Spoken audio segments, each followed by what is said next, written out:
用2分鐘同你一齊嚟比較下被稱為東亞三山嘅神山、玉山同埋富士山到底有乜嘢分別啦？以下嘅星星只係三者之間嘅排名，唔係一個直接嘅分數嚟嘅。三者嘅高度同埋爬升幅度都可以喺度望到。另外補充一個小知識，去到2500至到2700米左右就會有機會開始出現高山反應，咁記得要自己衡量翻個身體狀況啦。體能要求同登山技巧，神山全程都係充滿住大梯級同埋波幅都非常之斜，出發之前真係要操下隻腳。不過相反地形變化唔多，所以技巧相對簡單。而富士山喺體能方面就係中間，但非常之開揚嘅關係，山上面所有天氣變化都好直觀地感受到，所需技巧都係最複雜。玉山喺最後攻頂一段都比較危險，唔少地方都需要手腳並用，不過登山波幅比較低，所以唔算好吃力。景觀方面，神山毋庸置疑係最獨特㗎啦，尤其是係嗰個尖端親歷其境嘅時候，真係幾震撼㗎。可惜沿路大部分時間都係俾啲高樹遮住，就冇乜試過衝擊啦。係山屋之後開始有啲嘢睇，玉山沿路都幾開揚，冇乜滿場位，不過山頂就相對簡單，未算有一個好標誌性嘅景觀。富士山全程都係雲海放題，個人嚟講就幾中意啦。上到山頂可以沿住火山口行一圈，仲有鳥居神社呢啲唔同嘅元素，可觀性非常之高，所以同神山不相伯仲。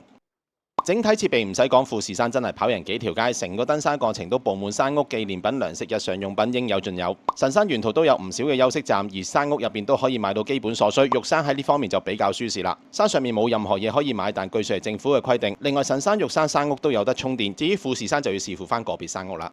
嚟到山屋嘅衞生情況，出奇地我係會俾神山第一位，最主要因為佢廁所情況比較良好。富士山可能係唯一一個冇自來水嘅關係，廁所嘅異味都幾嚴重㗎。而且我嘅團友話屁袋有虱咬添。而玉山其實整體都唔差㗎啦，只係廁所方面就真係唔合格，係積水同異味嘅結合啊。